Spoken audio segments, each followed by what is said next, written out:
So I guess from sunny Florida, I would call this regularly scheduled BPW meeting to order, and starting with invocation. Lord, grant us the guidance to be fair and impartial in these proceedings.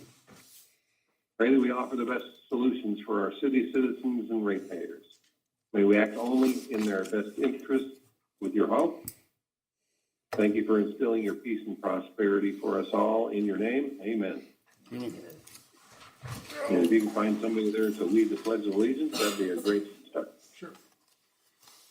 I pledge allegiance to the flag of the United States of America and to the republic for which it stands, one nation, under God, indivisible, with liberty and justice for all.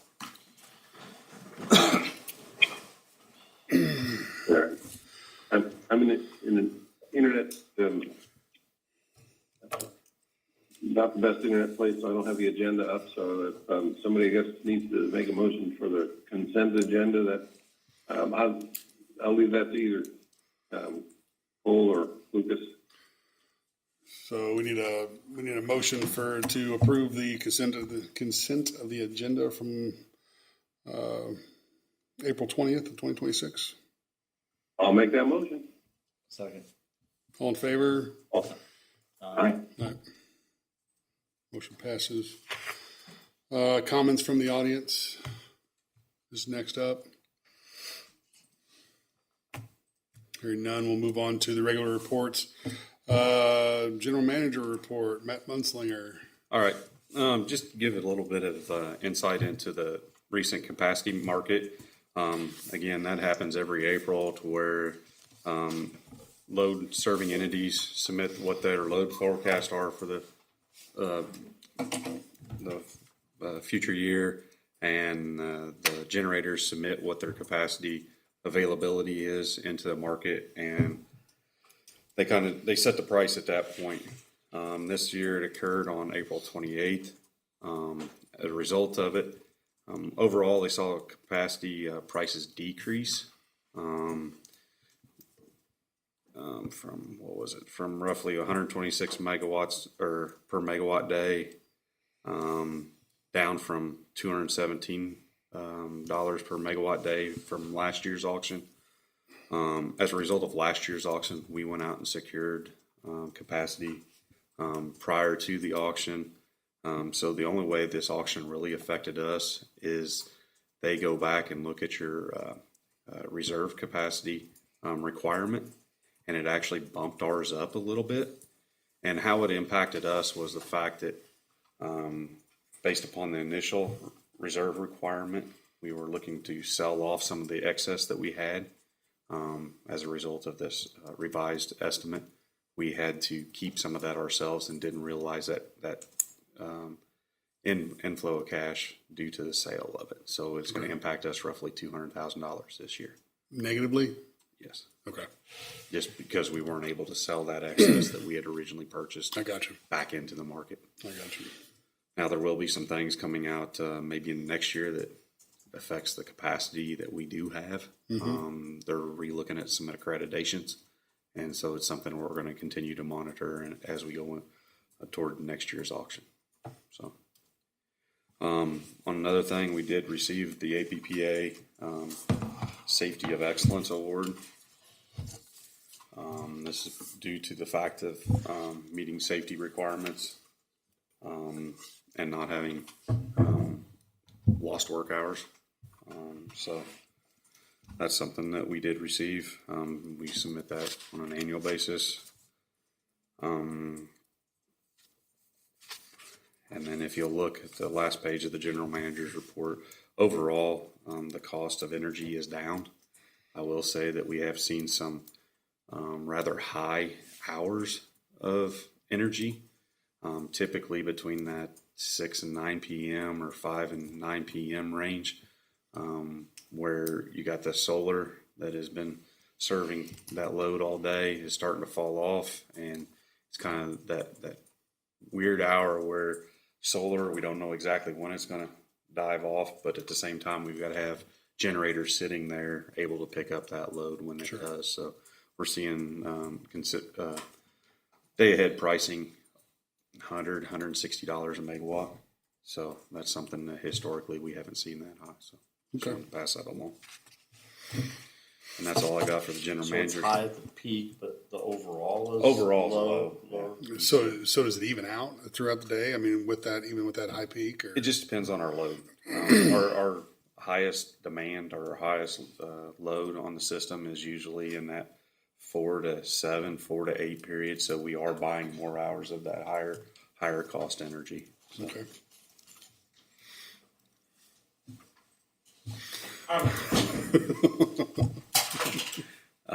that's all I have on the general manager's report. Unless you all have questions, I'll try to answer. If not, then I can get back to you. Unless John, you got any questions?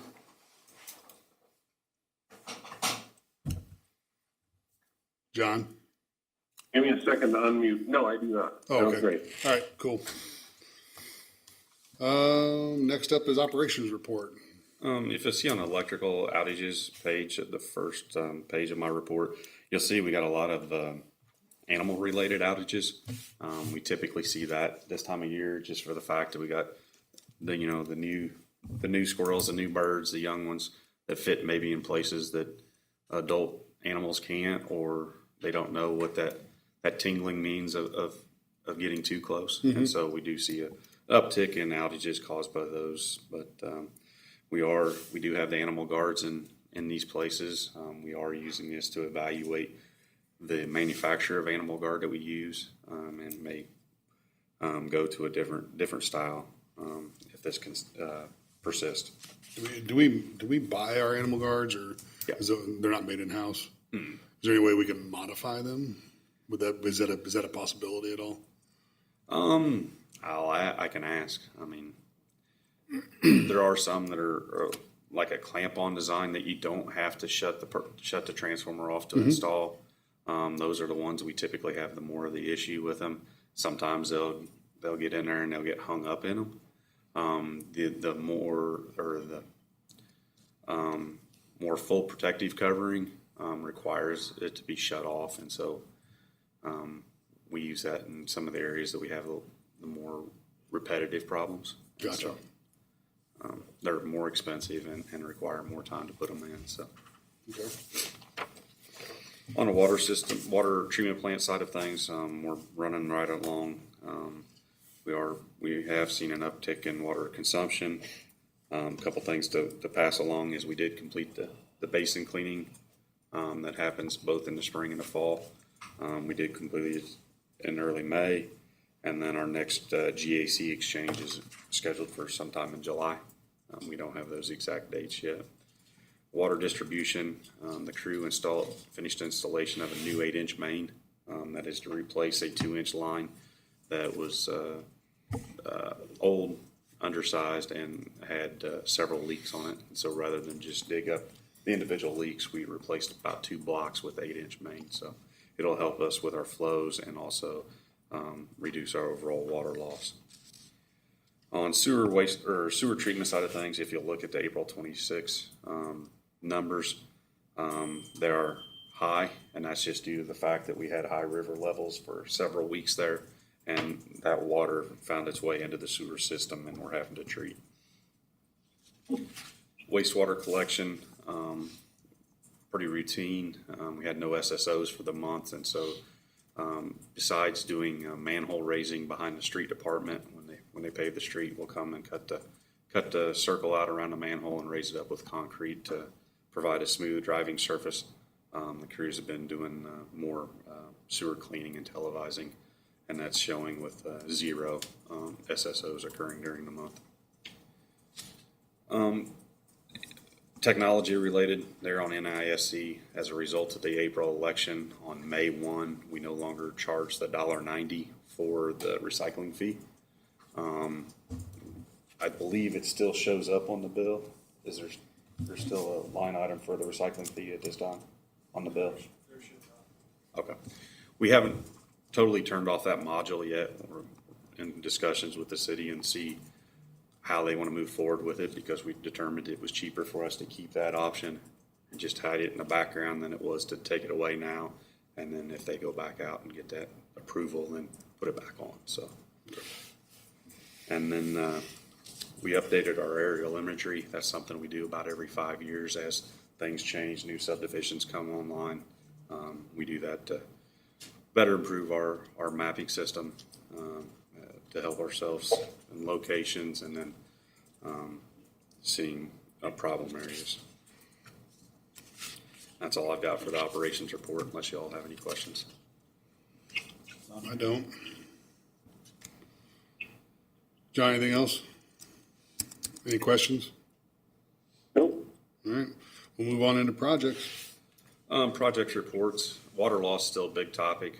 We're using those Orbis caps that I believe I brought in the April meeting that go on the fire hydrant to help listen for leaks. We're still utilizing those. Found several leaks with those. Like I mentioned, we replaced that water main up on Hayward Street so that rather than digging several individual leaks, we're continuing to work with Eden Brothers, Gordon Eden, to try to hone in on where this water loss is occurring. We had several water plant shutdowns during the month where we were monitoring our tower levels during those shutdowns and actually the water leaving those towers to see if it was jiving with what our customer meters were showing. And so we've got a couple areas kind of picked out, and we're using our portable meters to kind of hone in on those, and hopefully within the next couple of months we'll get something really figured out with them. We have been able to exclude several areas of our high pressure system due to those water meters. So sewer projects, the lining project is complete with the exception of several cleanup items, and they hope to be back up here within the next month or so to get those items addressed and that project closed out. Stormwater, big project to be North Street, phase 2, continuing on up Mark Twain Avenue. That began that Tuesday after Memorial Day, and they're continuing to work on westward there. So Is that going to stay like that all through 4th of July and everything? that will stay that way. What's the projected date? I would have to look back. I just got an updated schedule last night. I haven't looked at it today. So. Okay. And then the big or another item on that is the phase 3, the continuation. This phase 2 project will end just by that little bookstore there east of the Amico or the Old Hardee's. It's going to end there. Phase 3 is monies that were appropriated from the federal government and going through the Corps of Engineers and ultimately down to the city to get completed.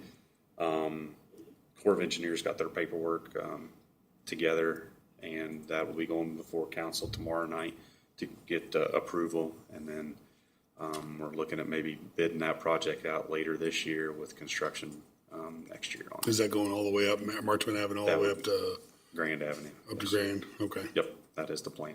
So Gotcha. originally when they got that allocation, it was an 80-20 split with the Corps doing the construction phase of it engineering wise. That has since changed, and so trying to get all that paperwork to jive with what the project really is going to be has been what has been going on over the last year roughly. So Gotcha. that's all I've got for projects report. When that phase 3 is done, what are I got they? a question if you can. Go ahead.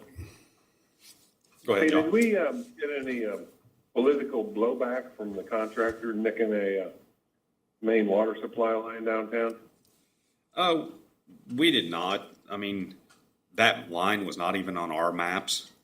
And so when our crews went down there to do the locating, they did not locate a water main in that area.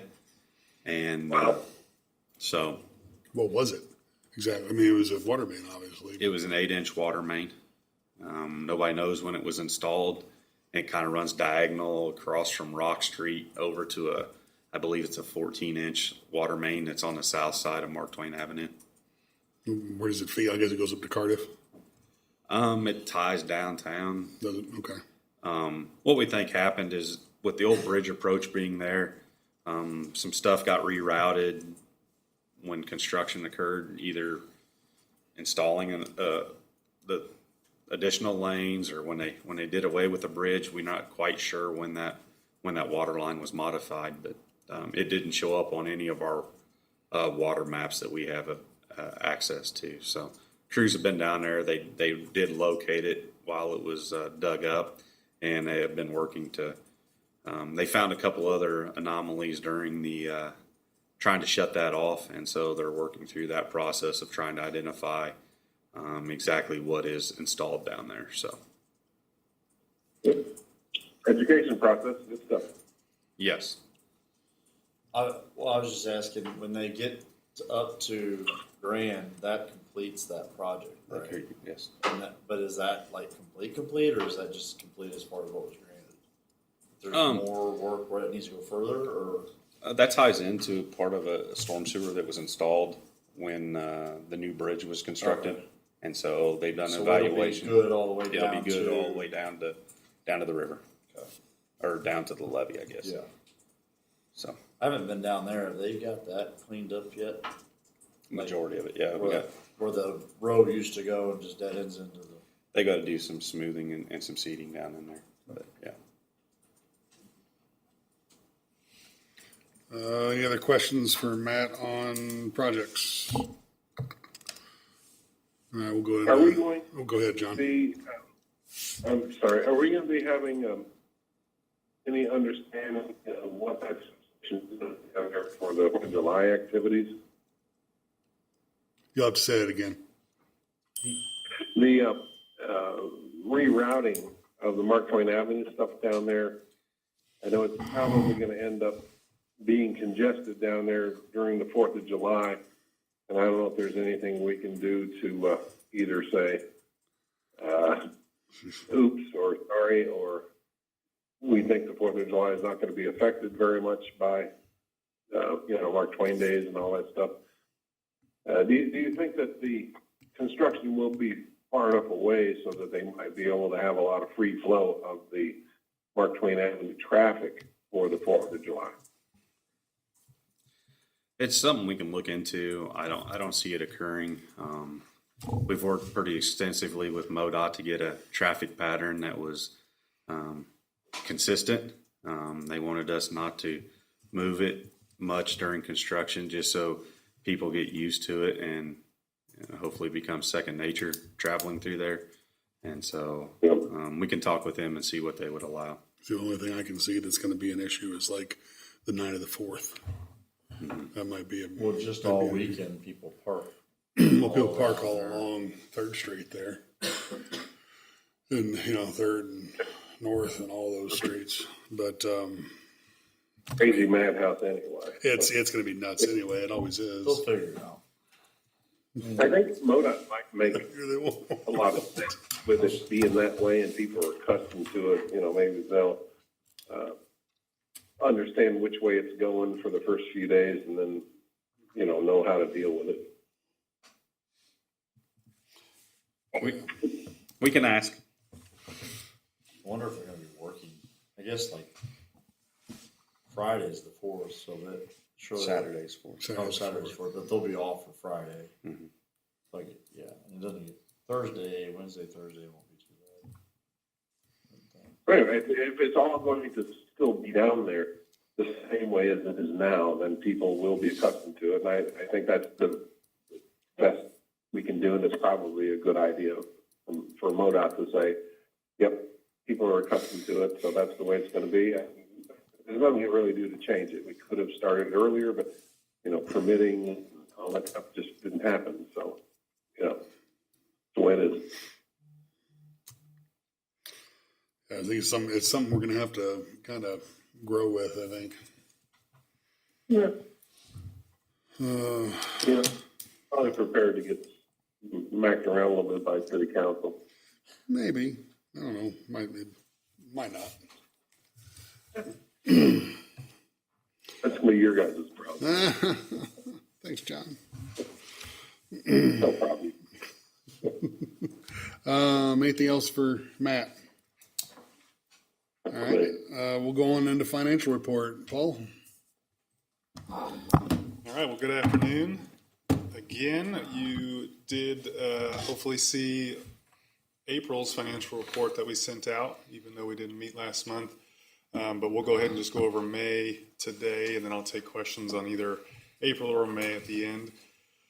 So for May, starting with the electric fund, we did see an increase in cash of about $400,000, and the net income for the month was about $138,000, which was better than expected.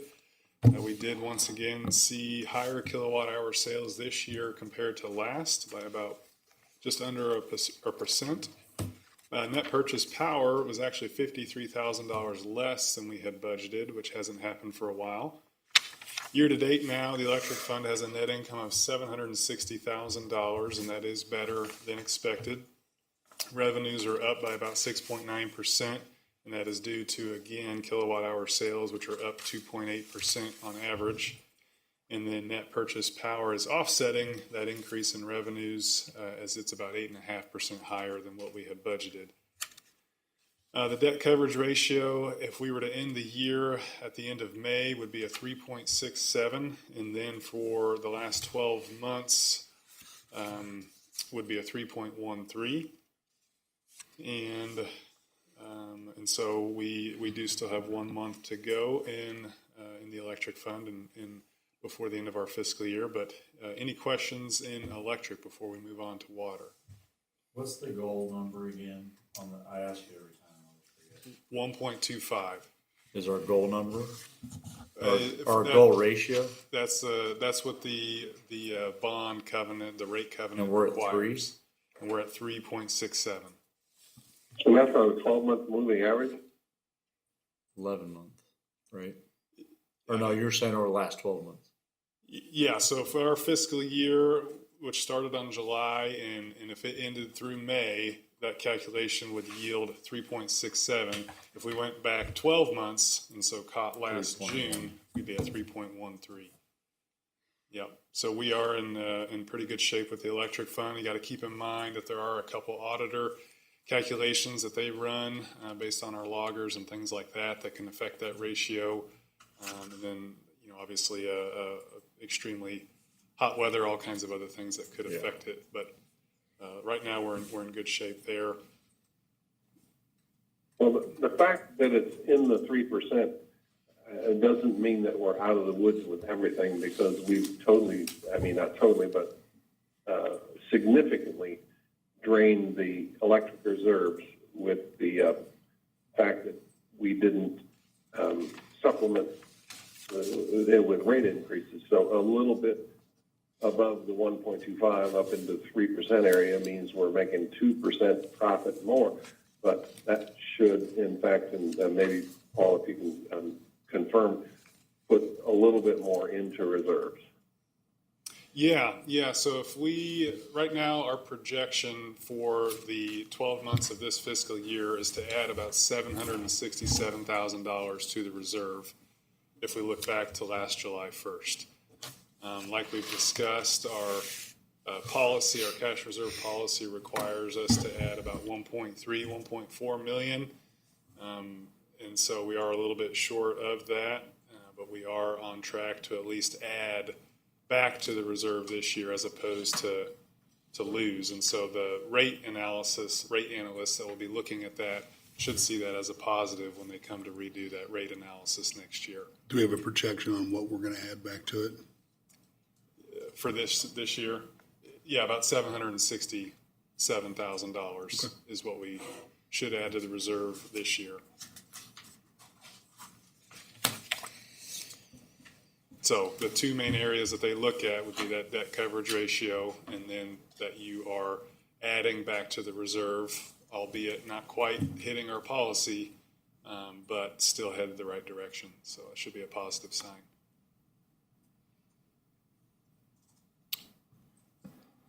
All right, water fund did also see an increase in cash there, about $160,000. The net income in water was about $161,000, which was better than expected. We were up by about 6.5% in gallons sold compared to last year for May. We did, you might have mentioned it, but we did have a carbon changeout a carbon changeout back in April that we have not paid for yet. We've reached out to Calgon to understand why they haven't sent us that invoice, but we will recognize that on this fiscal year. So we will have one more large hit for that. But other than that, operating expenses were significantly less than expected for the month of May. Year to date now in water, our net income is $1.1 million, which is better than expected. Revenues are right at consistent with budget, but it's operating costs now that are about 8% less than expected. But like I did mention, we will have one more carbon change out to recognize. In water, our debt service coverage ratio as of May 31st is 2.67.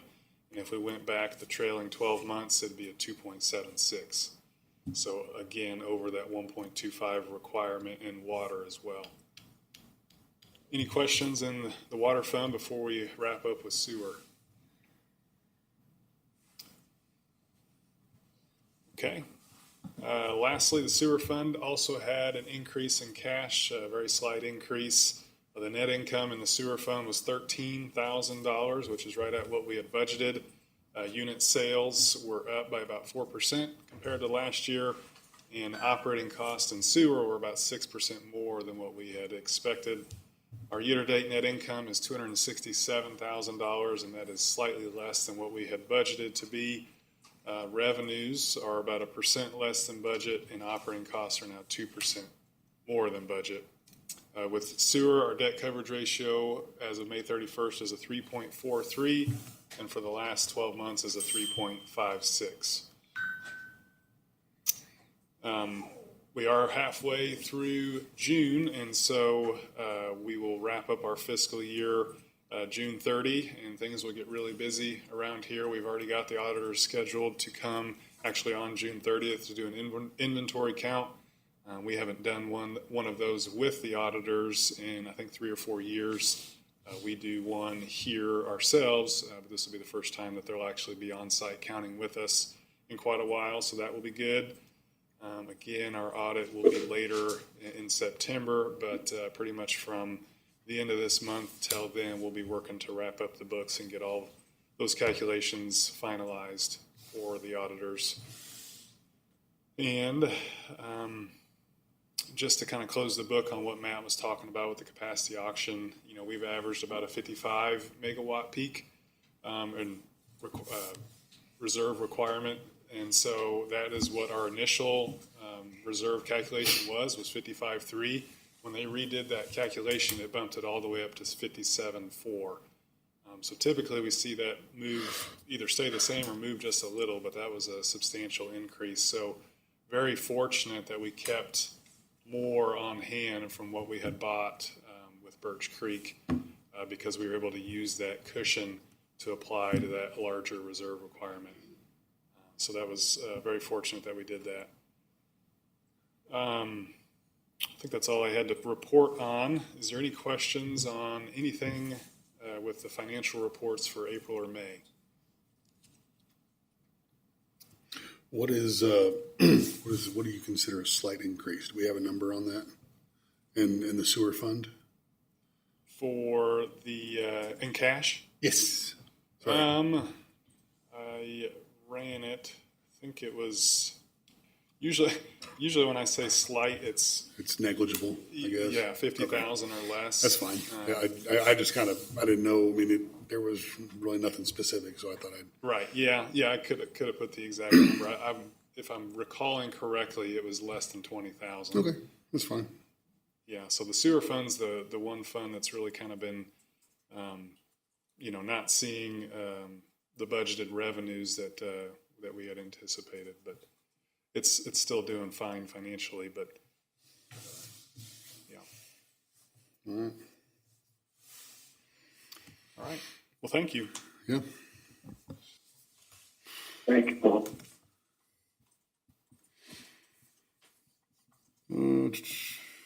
Guess we'll move on to new business. Set the August board meeting date for.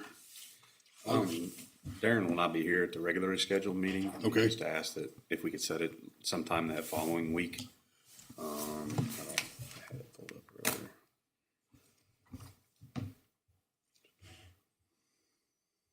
What is that? That's the I think it originally was scheduled for the 17th, Okay, and then we'd like to move it to the week of the 24th if the possible. week after. We would move it up, but then that would put the crunch on Paul to get the financials. Said the 24th. So yeah, sometime that week, Yeah, I don't have a problem with that. We can do that Monday if you want to. 24th. Just, yeah, do it a week 4 later. o'clock. Okay. Do we need to make a motion for that? I'll make a motion. Okay, I'll second. All in favor to move the August board meeting to the 28th, 24th. 24th? Sorry, Aye. Were you all going to specify a time? 4 o'clock. 4 o'clock. Yeah, 4 p.m. Oh, go ahead. I vote yes. Quick question. I wasn't listening. We're moving the August board meeting because Darren's not going to be able to be here. We're going to move it from the regular scheduled time, which is the 17th. the 17th to the 24th. Okay. You want to get input from your 2 new board members on if that works for them? We can, and we can make that decision in July, so we can table it. So should we table it till July? Probably. I just want you to have to take the vote again. It doesn't matter to me. No, I mean it's a good point. You can have 2 new members. So. Yeah, I didn't think about that. So, yeah, So re-motion to table it? yeah, All right, motion made. I'll second it. All in favor to table it? Aye. Aye. So I vote yes. All right. Sorry for the confusion. Comments from the city attorney? I have no comments. No general discussion. General discussion, none. All right, need a motion to go into closed session. Motion. All right, pursuant with section, all right, pursuant with section 610.021.1213 of the Missouri Sunshine Law, the board will be convened in closed session for the discussion of contracts and personal matters, including board members Matt Munslinger, Paul Trehill, Courtney Harris, Beverly Stewart, James Lemon, and Daryl McCoy. Yeah, you too. I'll make a second if that's the motion. Yeah, I got your second. All in favor? We have to, Need a Yeah. roll call. roll vote. call, sorry. Wortworth, Yeah. Aye. Peter, Yes, Peters. Yes. motion passes. We're in closed session.